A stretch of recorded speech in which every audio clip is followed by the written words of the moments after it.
ofrecemos entrevistas a dos vecinos. Uno, Ronaldo Clancy, ingeniero agrónomo y productor agropecuario. La nota siguiente es al doctor Raúl Alonso, integrante del Rotary Club local. Detengámonos un momento para puntualizar que Areco vuelve a fase 3 a partir de hoy, miércoles, al cierre de esta edición de Perspectivas, y las clases presenciales el próximo lunes. Un plan de gobierno que establece precios máximos para los cortes de carne más populares de tema económico y político en este momento. Recordemos el acto oficial del Día de la Bandera en la Plaza Belgrano, encabezado por el intendente municipal Francisco Rato, acompañado por funcionarios de su gobierno. El acto oficial de celebración del Día de la Bandera se realizó en la Plaza Belgrano. Cumpliendo con los protocolos vigentes, se inició con el izamiento de la bandera, con la magnífica interpretación de Aurora en la voz de Ivana Soledad Guardavaso y el acompañamiento de los fogoneros. El intendente, acto seguido, se dirigió al pequeño grupo de autoridades y vecinos y recordó las frías mañanas de otros años escolares y agregó: por más frío que haga, siempre vamos a estar presentes para rendir homenaje al general Belgrano. Vamos adelante con el programa. Acá estamos con un amigo, Ronnie Clancy, productor agropecuario, ingeniero agrónomo y un intelectual, entendiéndose intelectual por de la raíz, decían Mariano Grondona, interlegere, el que quiere entender. El que quiere entender. Paul Johnson tenía una definición de intelectuales bastante interesante, era despectiva. Paul Johnson decía, el historiador Paul Johnson, ¿no?, el que escribió la historia del cristianismo, de los judíos, tiempos modernos y demás, él decía que los intelectuales, él tiene un libro que se llama Intelectuales, son aquellos que valoran más las ideas que las personas. Yo no soy de esos, yo valoro más a las personas que las ideas. Quiero aclararlo porque puede haber mucha gente que tenga presente la definición de Paul Johnson. Creo más en la definición de Mariano Grondona, que deriva de la raíz de la palabra. La búsqueda de la certidumbre. En la búsqueda de la verdad. Claro. Eso, estar cierto de algo es creer que algo es cierto, que es verdadero. ¿Qué dijo Aristóteles en la metafísica? Empieza así: todo hombre quiere saber, todo hombre quiere conocer. Aristóteles en la ontología. Sí, en la metafísica, exactamente. Exactamente, sí, es muy interesante. Aparte nos conocemos, ¿cuántos años hace? ¿Quién es? Nosotros dos. Ah, no Aristóteles con nosotros. Pero supongamos que lo conocemos, Aristóteles, en algún momento de nuestra vida te lo presentaron. 2500 añitos que sí, pero lo conocemos a través de su obra, ¿no? O de las interpretaciones de su obra, como quiera decirse. Sí, vale, sí. Bueno, está por suceder el anuncio ya que estamos hablando de un hombre que tiene un campo por acá cerca y tiene otros intereses también de campo a alguna distancia de acá, y donde me había dicho Ronnie que hacen de todo en materia de... Sí, somos básicamente en el sur de la provincia, nos dedicamos a la ganadería, pero también a la agricultura, y acá exclusivamente a la agricultura. Tenemos algunos pocos animales, pero yo con mi trabajo de ingeniero agrónomo estuve toda la vida vinculado, yo estoy vinculado al campo de toda mi vida, pero digamos más intensamente y más trabajando en el campo desde que me recibí en el año 80 por ahí, o sea que ya son 40 años. Bueno, digamos que estamos a un rato, nomás creo que al mediodía anuncian, ¿no?, un plan ganadero. ¿Qué opina de esto? Y el tema es el siguiente. Yo parto de es decir, la ganadería estaba funcionando relativamente bien.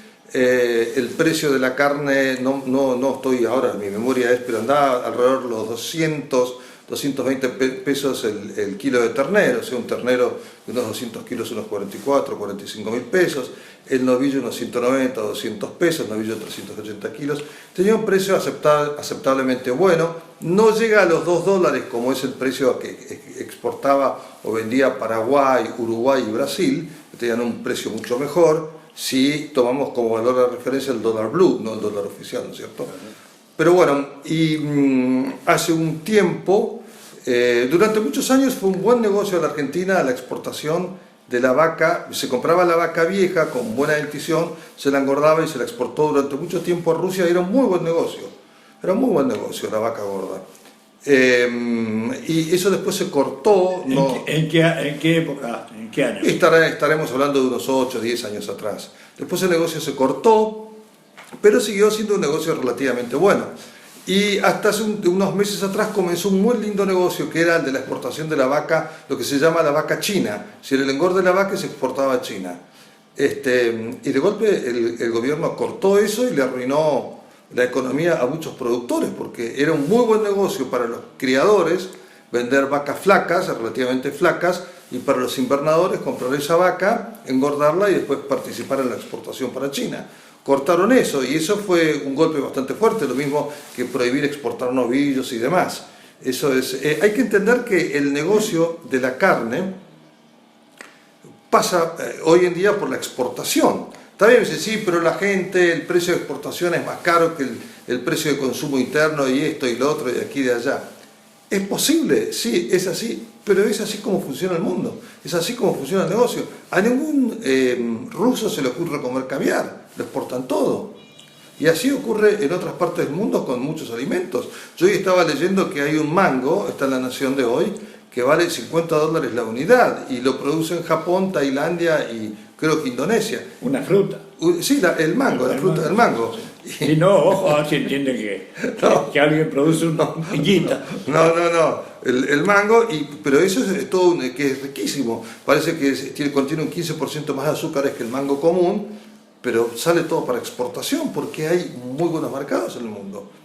Con la carne argentina sucedía lo mismo. Cuando la carne nuestra iba a las góndolas de los mejores negocios, supermercados europeos, era la primera que se terminaba. Cuando se terminaba esa, la gente consumía la de Brasil y la de Uruguay, pero primero se consumía la de Argentina. Y eso representaba un negocio muy interesante para la exportación y para la ganadería argentina. ¿Qué distante estamos del 1 a 1 de Caballo? Bueno, el 1 a 1 de Caballo nos arruinó a los productores agropecuarios, nos arruinó prácticamente a casi todos. Yo no conozco a ningún productor mediano a chico que no haya estado a punto de perder su campo en esa época. No se podía pagar ni los impuestos. Eso fue terrible, la convertibilidad de Caballo para el campo, en mi opinión, fue eso se convertía en viajeros que compraban dame dos. Exactamente, eso, ahí hay un clásico ejemplo de la intervención estatal. Interviene el Estado en el mercado, controlando los precios, en este caso controlaba el precio del dólar, como está ocurriendo ahora también. ¿Y qué hace? Arruinó los sistemas de producción y fomentó eso otro. Gente que se vaya. No hay problema que la gente se vaya, pero la gente debería pasear, debería salir del país, debería vivir su vida con valores reales de la moneda. La gran crisis de los años 40 o 39, ¿no? Económica, generó después la aparición del keynesianismo. Claro, porque si bien es cierto... Digámosle a la gente quién es Keynes. John Maynard Keynes, un economista que no era tan economista, porque en definitiva él tenía un curso de 8 meses hecho con Alfred Marshall, que sí era un economista. Keynes escribió un libro... Marshall, el del plan Marshall que sostuvo Europa después de la guerra. Exactamente. Y Keynes escribió un libro, no me acuerdo ahora el nombre del libro, pero que en definitiva el libro no hacía más que recoger las ideas imperantes en la época. Es decir, que ante una caída de la economía lo que había que fomentar era el consumo, siempre fomentar el consumo, no importa si tuviera o no inflación. Lo que pasa es que Keynes, que era un muy buen director de orquesta, le gustaba mucho la música y sabía de música, lo que pasa es que Keynes escribió su libro y sus discípulos exageraron sus conceptos. El mismo Keynes, en un momento dado que tuvo una polémica famosa con Friedrich von Hayek, uno de los máximos representantes de la Escuela Austríaca de Economía, el mismo Keynes en un momento le dice a Hayek... ¿Sigue vigente todavía? ¿Quién? ¿Keynes? No, Hayek. Hayek sí, fue premio Nobel de Economía en 1974. Bueno, el mismo Keynes le dice a Hayek que iba a rever su libro porque le causaba mucho escozor algunas cosas que estaban haciendo sus supuestos discípulos. Entre ellos es la exageración de la inflación y demás. Pero todo eso es consecuencia del keynesianismo. ¿Y por qué el keynesianismo tuvo tanto? Yo estoy dando una opinión. Sí. ¿Por qué el keynesianismo tuvo tanto éxito? Porque le conviene a los políticos. Porque al fomentar el consumo y al fomentar o al permitir la inflación, les permite disponer de dinero, y al disponer de dinero pueden hacer política. Es muy difícil decirle a la gente, no hay esto, no hay lo otro. Es más fácil decirle, imprimo los billetes y anda y esto, y esto, y esto. Pero eso crea inflación. Y a la larga nos lleva a la pobreza a todos. Lo que pasó en la Argentina. Bueno, se llega a extremos siempre en cualquiera de las dos puntas, ¿no? La supresión total de todo en aras de la libertad. Incluso hay un economista que anda dando vuelta, y digo dando vuelta porque lo invitan, no por nada, Milei, ¿no? Suprimir el Banco Central. Directo. Excelente idea. Aunque, por ejemplo, von Hayek no estaría de acuerdo. No estaría de acuerdo, dice que no es necesario.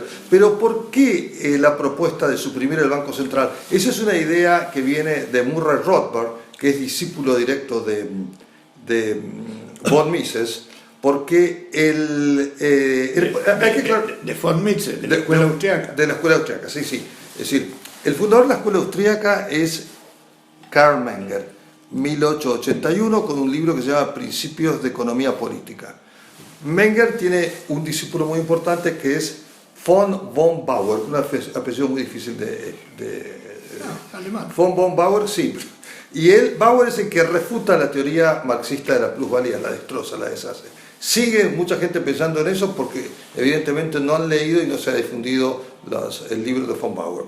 Von Bauer funda en Austria un círculo, y a ese círculo asiste Ludwig von Mises, y es su mejor discípulo. Von Mises tiene una vida bastante azarosa porque él es... ¿El trabajo humano es de von Mises? No, la acción humana. La acción humana. La acción humana es el libro más leído de von Mises, sí, claro. Quizá el más importante también. Tiene otros libros, teoría de historia, tiene varios otros libros sobre el liberalismo. En realidad a uno le disparan, el espectador, el afectado corriente que estas cosas las ve cuando sale a la esquina a la verdulería, a la carnicería, o cuando quiere cambiar el celular, o no digamos el auto y todas esas cosas, uno las percibe en esa relación inflacionaria, ¿no? De ingresos y precios.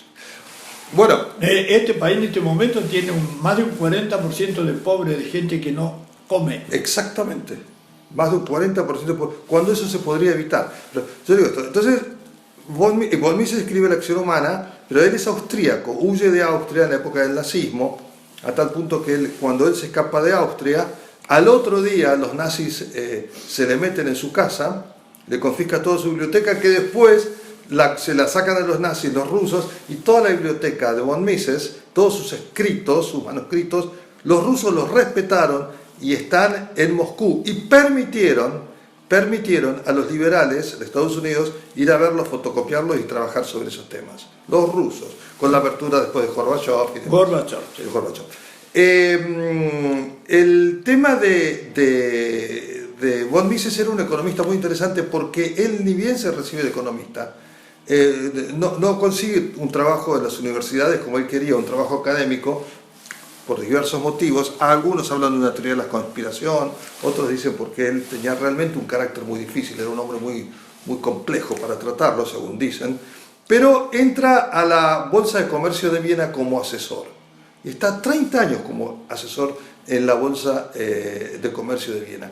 ¿Eso qué importancia tiene? Muchísima, porque es un economista práctico, no es un economista teórico, es un economista que vive la economía a través de esa bolsa de comercio vienesa. Estamos hablando de décadas del... Estamos hablando de 1908 a 1936, que es más o menos el periodo cuando él tiene que huir de Alemania por la persecución del nazismo. Los nazis lo odiaban por sus ideas liberales.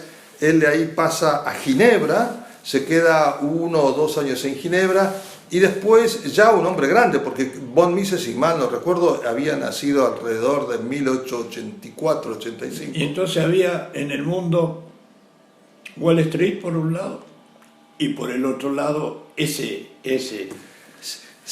manera de encarar las cosas económicas. Sí, ya el liberalismo El Stock Exchange en Estados Unidos. En Estados Unidos, pero en Europa el liberalismo no había prosperado mucho. De alguna manera había prosperado No hay que olvidarse que en Europa había 2 grandes escuelas económicas. La escuela histórica inglesa, la escuela clásica inglesa y la escuela histórica alemana. Hume, Adam Smith. Exactamente, y Spencer y John Say. ¿Sí? La teoría de los sentimientos morales y la riqueza de las naciones. Esos libros son fundamentales. ¿Por qué? Bueno, esa es la escuela histórica inglesa o la escuela clásica inglesa, la escuela escocesa. ¿Por qué? Adam Smith, en la teoría de los sentimientos morales, ¿qué dice? Dice algo que es muy importante, que después lo toma el liberalismo, lo toma Karl Menger. Dice, el panadero no fabrica el pan porque es un altruista y quiere que sus vecinos coman pan. Lo fabrica para ganar dinero. El tipo lo que quiere es ganar dinero. Y de paso satisface una necesidad de sus convecinos, que es la de tener pan. Eso es muy importante. Eso está en la teoría de los sentimientos morales.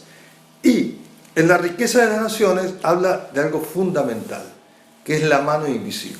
La mano invisible. La mano invisible. También andaba David Ricardo por allá. David Ricardo también, a tal punto de que el manual que recomendaba von Mises en sus primeras etapas de economista era el manual de economía de David Ricardo. Era el manual de economía, o sea, de un clásico inglés. Pero en Alemania estaba la escuela histórica alemana. La escuela histórica alemana tenía algo que aún mucha gente sigue creyendo, que la economía está en función del tiempo y el lugar. O sea, los liberales sostenemos, y yo creo que no hace falta ser liberal para sostenerlo, que la economía es la misma en todas partes, como el ser humano es el mismo en todas partes. Nosotros 3 somos iguales que un chino, que un japonés, o que un norteamericano, o que un jamaiquino. Cuando Ronnie dijo nosotros 3, se está refiriendo a Juan Pedro Sanú, que está, como siempre, dirigiendo el tema de cámaras de este programa. Presente aquí. Bueno, nosotros 3 somos lo mismo que cualquier otro en cualquier otra parte del mundo. Bueno, entonces con la economía pasa lo mismo, porque la economía en definitiva es una acción humana. Es lo mismo la economía en China que en Argentina, que en Jamaica, que en Estados Unidos. Es lo mismo la economía hoy, aquí, que hace 500 años en Europa. Usted me puede decir, sí, pero ¿qué pasa con los incas y con los mayas? Bueno, ahí el tema es que ellos todavía no habían logrado desarrollar una cultura tal que permita la aparición de la moneda y que permita el mercado y demás. Eso todavía no había ocurrido, era más bien el trueque y los trabajos comunitarios y demás. Sí. Pero la economía, bueno, la escuela histórica alemana sostenía y sostiene que la economía es función del lugar y de la época. Terrible error. Menger refuta eso. A tal punto que Schmoller, el más importante representante de la escuela histórica alemana, una persona muy importante en su época en Alemania, Austria, todos los países de habla alemana, se lo refuta con desprecio. Cuando Menger le manda el libro, para que lo lea, su libro de los principios de economía política, se lo devuelve, le dice, es la cosa más envenenada que vi en mi vida, se lo devuelvo para no quemarlo. El desprecio es total. Nace una enemistad bastante grande. Después Menger deja de lado la polémica, se dedica a otros temas están las personalidades, las formaciones de las personalidades, y está detrás de todo eso también, ahí está el tema de qué prefiere cada uno, incluso muchos contradiciéndose a sí mismo. Bueno, es que porque la economía se la ve muy dinámica. Lo que pasa es que no todos pensamos siempre lo mismo y no todos consumimos siempre lo mismo. Yo hoy prefiero estar acá con ustedes haciendo este programa. Sí. Quizá dentro de una semana prefiera estar tomando sol en el Mar Caribe. No todos pensamos lo mismo. No todos pensamos lo mismo siempre. Entonces prefiera estar tomando sol en el Caribe tan mal no les va a los chacarés. No, es una expresión de deseos, no una realidad. No una realidad. Von Mises, en su libro La acción humana, que es muy interesante, en los primeros párrafos habla de la praxeología, sí. que es la teoría de la acción humana, nada que ver con la psicología. La psicología lo que trata es sobre los fundamentos, sobre los orígenes de ciertas ideas. Esto es la teoría de la acción humana, no importa cómo se origine, por qué el hombre actúa. Y dice algo que es una realidad, hasta diría tangible. El hombre actúa porque busca pasar de una situación de menos satisfacción a una situación de más satisfacción. Claro, vale, sí. Eso es la prosperar. Prosperar. Prosperar. El hombre quiere prosperar, quiere pasar de una situación. Yo tengo sed, quiero tomar el agua que contiene esta copa. Quiero, no sé, tengo hambre, quiero ir y comprarme y hacerme un sándwich de jamón y queso. El hombre quiere pasar de una situación de menos satisfacción a una de más satisfacción. Bueno, para quienes estén escuchando este programa, Ronnie Clancy es medio demasiado preparado, ¿no? Atención, después me dirá lo que quiera él, ¿no? Y quienes estamos todos acostumbrados a la verdulería, la carnicería, el negocio de artículos de esto, aquello y lo otro, nos manejamos con... ¿Qué dice Clancy ahora? Le pregunto de lo que va a pasar, el anuncio de ahora y todo eso. Bueno, ¿Cómo ve la economía del país con este plan? Yo no soy economista, pero yo puedo opinar lo siguiente, como puedo opinar cualquiera, mi opinión es esta. El plan es, siempre que interviene el Estado en los precios, Sí. Puede ser que al principio, con un golpe inicial, sea algo exitoso, que haya un auge, pero a la larga o al corto plazo todo se derrumba y el resultado es peor de lo que ocurría inicialmente. Con esto quiero decir... Von Mises, Hayek, la teoría del ciclo de Von Mises. Sí. La teoría del ciclo de Von Mises dice lo siguiente, y lo estoy explicando nada más. La mano invisible. Claro, el mercado. Pero la teoría del ciclo es más específica aún. Él dice que si nosotros, por ejemplo, el plan ganadero, supongamos que la orientación sea la retención de vientres para aumentar la cantidad de terneros, para aumentar la cantidad de novillos o vaquillonas o vacas de engorda, que haya mayor disponibilidad de carne. Eso puede ocurrir de dos formas. A través del ahorro genuino y de la inversión genuina. Sí, vale. Eso vale. Sí. Eso trae prosperidad. Pero también puede ocurrir por un falso ahorro y una falsa inversión.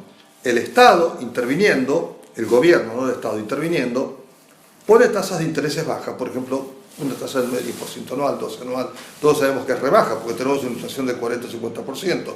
Entonces, si yo otorgo créditos al 12% para retener vientres, se prende todo el mundo, todos los ganaderos dicen, con la inflación que hay, lo pago sin darme cuenta. Puede ser verdad al principio, en las primeras etapas del ciclo económico, pero después, ¿qué ocurre? Va a aumentar de manera tal la cantidad de animales que va a haber en los rodeos, que va a superar ampliamente a la demanda de carne. La oferta va a superar a la demanda de carne. El precio va a tender a bajar. Recuerda que hablábamos la vez pasada de la utilidad marginal. Sí. El precio va a tender a bajar. Y va a llegar un momento en que no se van a poder pagar los créditos. Y a la vez, como los créditos y demás empiezan a tener problemas para cobrar, la tasa de interés va a aumentar. O sea, vamos a pasar del 9 al 15 al 20 y encima, como no tenemos precios por la sobreabundancia de oferta, va a haber un caos. Y va a haber otra vez liquidación de vientres y vamos a estar peor que cuando empezamos. A ver si le hago un moño a esto, sí, o que lo haga usted. La única solución que tenemos es violenta revolución o voto.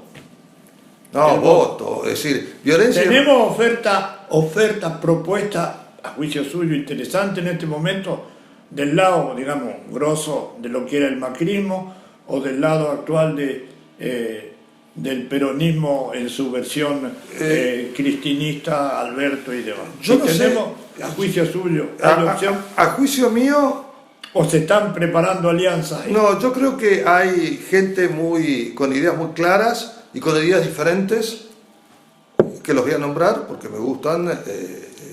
López Murphy, Expert, Milei, con sus locuras, sus guarangadas, que no las comparto, no es forma de hablar, de decirle burro a los demás, tiene una forma muy desagradable de ser, que le gana adeptos entre la juventud, pero también le gana enemigos. Pero tenemos personas muy centradas, las ideas de Milei son buenas, son muy claras. Lo tenemos a José Luis Espert, que ha venido a Areco, ha estado por lo menos una vez en Areco, yo estuve conversando bastante con él, y lo tenemos a López Murphy, que es de extracción radical, pero de ideas liberales. Esas tres personas, y después tenemos muy buenos teóricos, los tenemos que no creo que se metan en política, pero tenemos un Gabriel Zanotti, un Alberto Venegas Lynch, gente que ha analizado la cosa. Alberto Venegas Lynch ya está grande. Ya está muy grande, pero sigue con su mente muy ágil. Yo creo que todo ese grupo de gente, no Venegas Lynch y Zanotti, pero los demás, pueden aportar en política cuestiones muy importantes. Con respecto a Macri, yo lo voté las dos veces, al final no me gustó, porque malogró una oportunidad muy buena que teníamos los argentinos. No sé cuánto habrá aprendido, realmente no sé cuánto habrá aprendido, porque podemos, digamos, darle la posibilidad de haber aprendido algo en sus años de gobierno. ¿Diría usted que la política toda se ha desprestigiado? Sí, totalmente. Los políticos. Los políticos, los falsos políticos.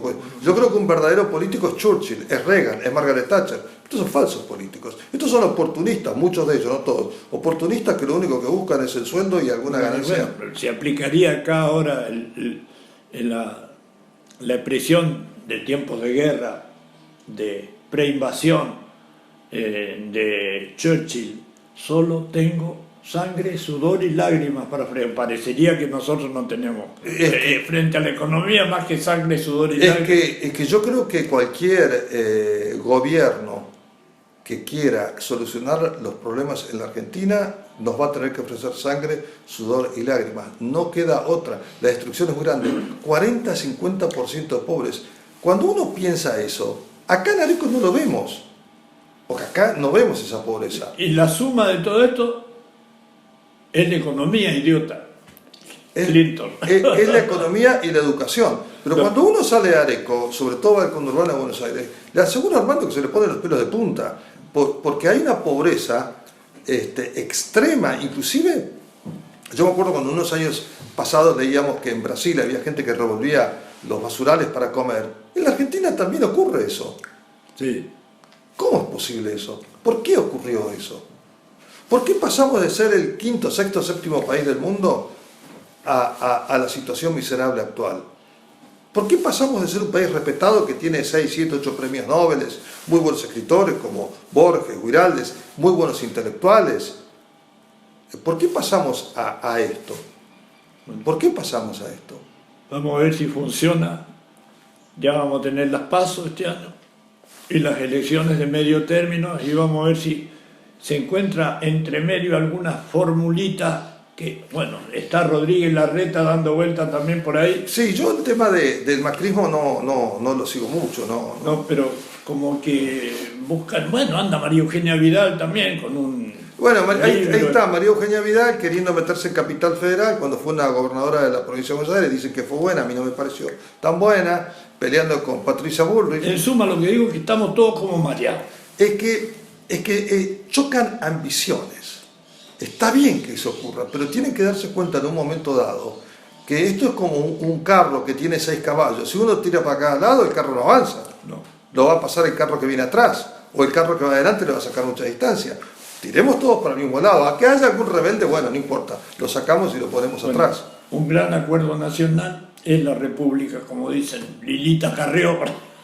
Y haría falta un gran acuerdo. Mire, hay un autor que escribió un libro que se llama La Nueva Derecha Argentina, que es Moreno Romero, o Romero Moreno. La Nueva Derecha Argentina. La Nueva Derecha Argentina. Él dice algo que es bastante interesante. Él dice que hay un grupo de partidos políticos, o mejor dicho, de personas que integran partidos políticos, que deberían estar dispuestos a negociar cosas de mínima, cosas mínimas.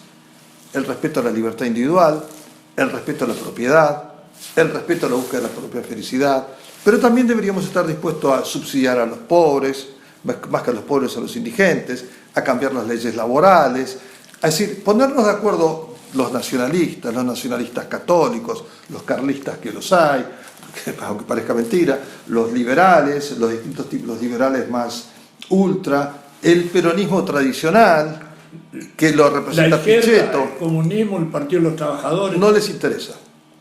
Se los ha tanteado y no les interesa porque no quieren negociar nada. No quieren negociar nada. No sé del Caño, que parecería un tipo más razonable, más flexible. Los demás no les interesa negociar nada.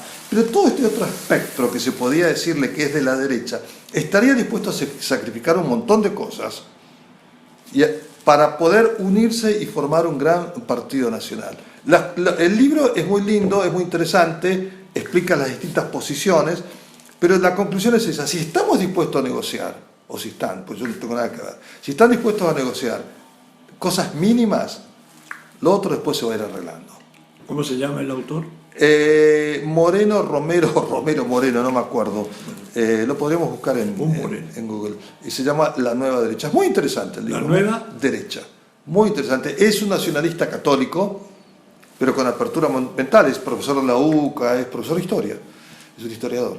Es muy interesante, es muy interesante. Lo mismo, hay extremos del nacionalismo que tampoco están dispuestos a integrar esta fórmula. Nacionalistas extremos que no quieren participar. Pero hay salida, claro que hay salida. ¿Cómo hay salida?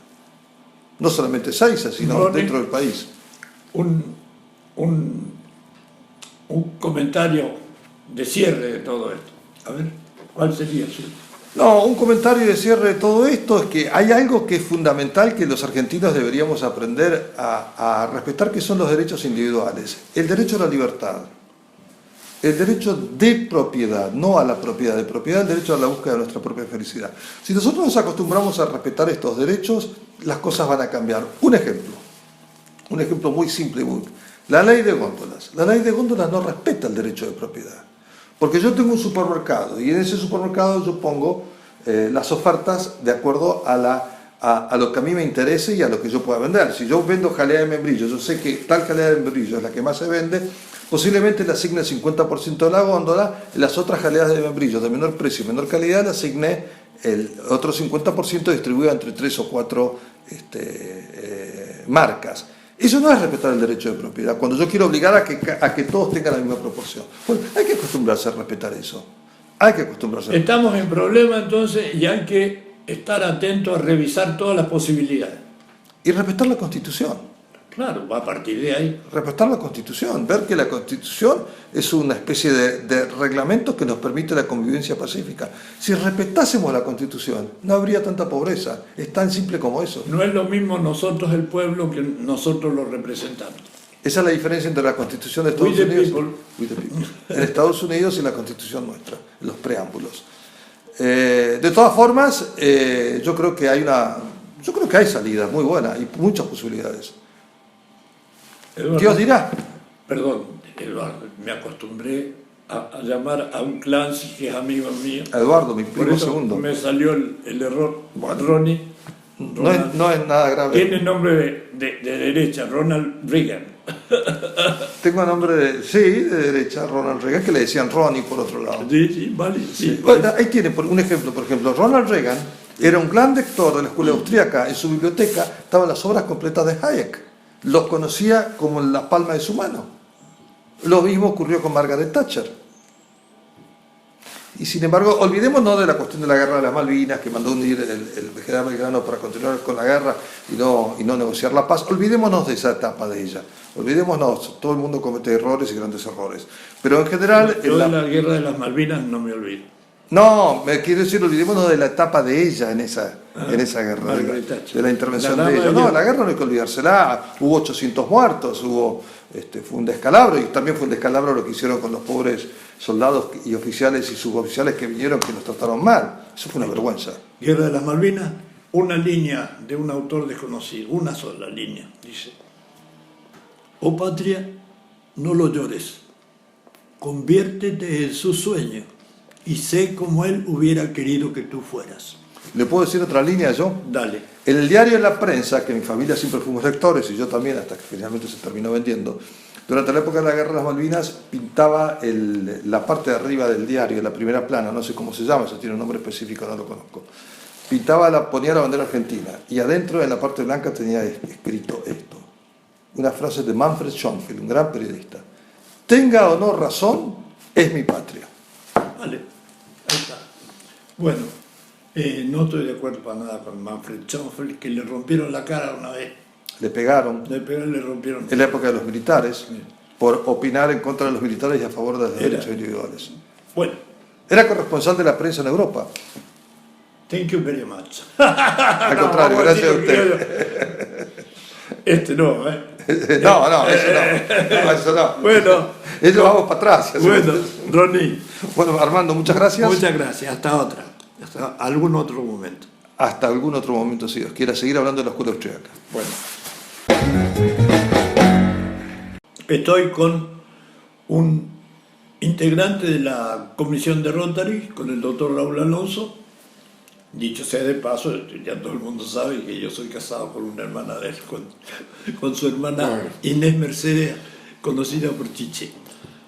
Gracias, Raúl. Bueno, gracias a vos por la invitación. Así hablamos. El Rotary Club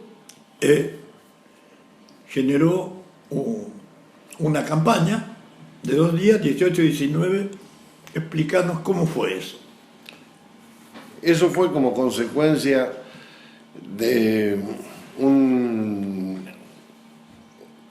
suceso, digamos, que ha acaecido como consecuencia de la pandemia, que es la baja o la reducción muy importante, casi en un 50%, de dadores de sangre voluntarios.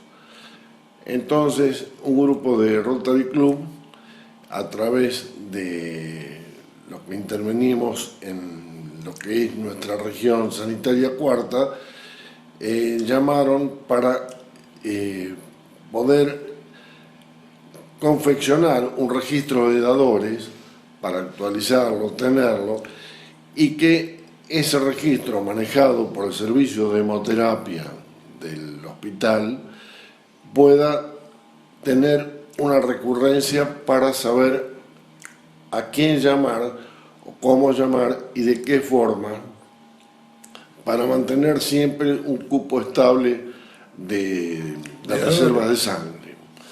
Eso fue lo que nos llamó a hablar con la gente del servicio de hemoterapia, con su jefe, el doctor Claudio Rodríguez.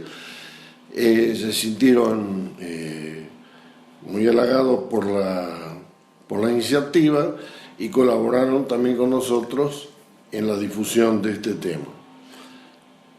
¿Cuántos se registraron? Bueno, el registro se efectuó de 2 maneras. Como colaboraron también los chicos de Interact, que manejan muy bien la parte de redes sociales, ellos crearon una página donde se podían registrar directamente por ese medio.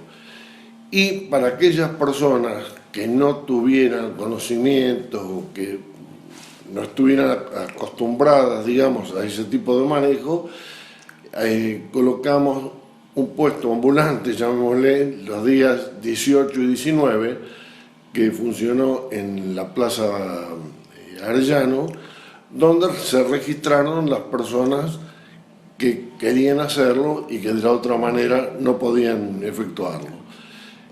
Fue muy retributivo, digamos, la respuesta que hemos tenido, porque llegamos a un número aproximadamente de 60 dadores voluntarios que se han registrado, cifras que le va a ser otorgada, nómina, digamos, que le va a ser otorgada al servicio de hemoterapia, que va a ser el encargado de manejar eso, que es de amplia confidencialidad. 60, un número hasta donde se me ocurre a mí importante, ¿no? Sí, yo lo creo, sí. Sí, ellos también estaban muy conformes, por lo menos por lo que nos dijeron. Claro, son gente que son voluntarios, es decir, Sí, que sí, están disponibles para para emergencias. Efectivamente, sí. Así que bueno, fue realmente un éxito. Ha sido un éxito y agradecemos desde ya a todas esas personas que colaboraron para la confección del registro y lógicamente a los dadores, a los presuntos dadores que se presentaron para integrar la nómina. Rotary con esto agrega una muestra más de su vocación de, como dicen ustedes, de dar de sí antes de pensar en sí. Sí, en realidad Rotary tiene una rama de él que es la Fundación Rotaria, donde una de las áreas de influencia, digamos, es la salud. Sí, sí. Justamente es salud, prevención de enfermedades transmisibles, atención de salud materno-infantil, provisión de agua potable, saneamiento ambiental, se ha agregado últimamente, también el apoyo a la educación y a las economías regionales y prevención de la paz, que es prevención, no, promoción de la paz, que es otra de las áreas que integran esa parte de la Fundación Rotaria. Rotary está abocado en este momento, desde hace ya varios años, a la erradicación mundial de la polio. De la poliomielitis. De la poliomielitis. En el año 79 hubo una primera subvención global, nosotros subvención de Rotary, para un programa que en aquel momento se llamó Programa de las 3H, por sus siglas en inglés, porque es salud, nutrición y desarrollo humano.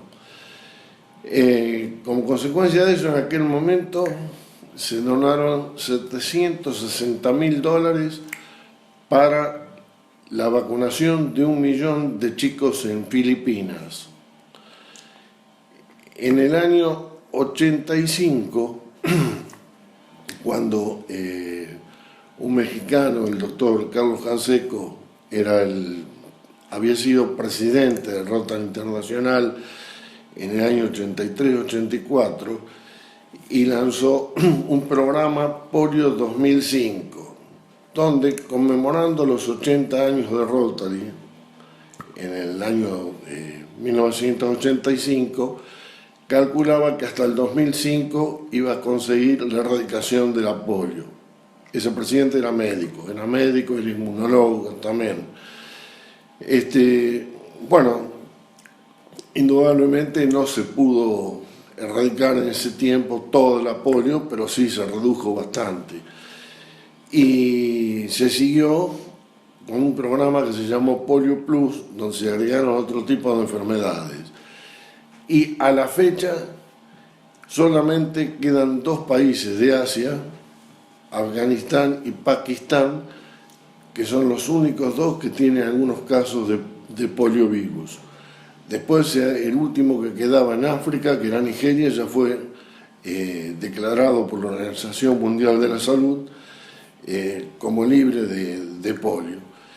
Y ese es un trabajo muy especial que desde esos años está haciendo Rotary dentro de la coalición mundial que forma la Organización Mundial de la Salud, también la UNICEF, y en sus primeros tiempos fue una comisión de enfermedades de Atlanta. Y últimamente, ya hace un tiempo, se sumó a ellos la Fundación Bill y Melinda Gates, que ha colaborado también mucho con el aporte que hace. En el caso de Bill Gates, el del Google. Sí.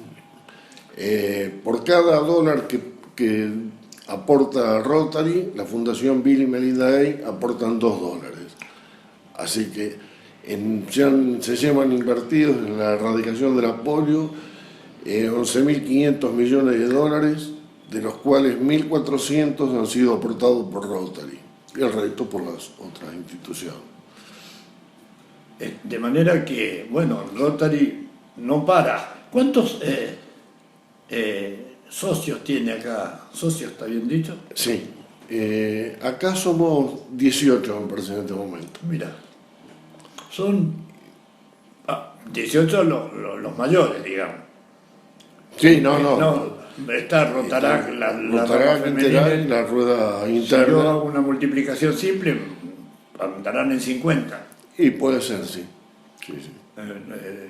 Pero han donado muchísimas cosas al hospital y cosas también. Bueno, justamente la última donación que se hizo al hospital fue por intermedio de una subvención global de la Fundación Rotaria, una subvención de $30.000 que fue conseguida con aportes del club local, de Interac, Rotarac, también un aporte lógicamente de la Fundación Rotaria en el ámbito distrital y el apoyo de dos clubes, uno del Rotary de Brasil y otro de la India.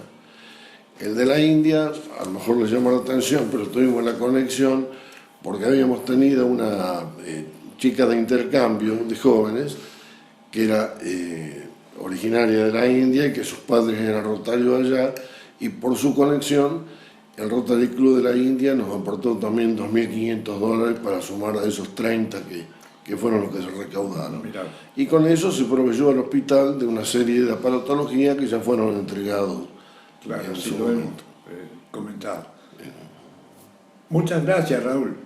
No sé qué más podrías vos, como rotario, decirle a los televidentes, a los vecinos de Areco. Agradecer todo el apoyo que hemos tenido, porque en realidad hemos tenido mucho apoyo siempre de los vecinos en estas campañas, y pedirle que, a pesar de las circunstancias, nos sigan apoyando, porque es para beneficio de la comunidad. Sobre todo que en este momento nuestra campaña local la estamos haciendo prácticamente sobre el apoyo al hospital municipal. Y como médico, el doctor Alonso es médico, que ha sido director del hospital, incluso en alguna oportunidad, ¿cómo ves que se nos está dando acá el tema de los contagios? Creo que se está trabajando muy seriamente y se ha trabajado muy eficientemente. Desgraciadamente ha habido casos de fallecimiento que indudablemente están dentro de las posibilidades, pero el trabajo se ha hecho con gran seriedad, con gran dedicación, y ha apoyado mucho la dirección de salud, la dirección del hospital y el cuerpo médico y personal del hospital, como así también lo hemos dejado expresado nosotros a través de Rotary en una placa de agradecimiento que dejamos en el hospital municipal por la tarea tan efectiva que han realizado durante la campaña. Muchas gracias. Bueno, gracias a vos.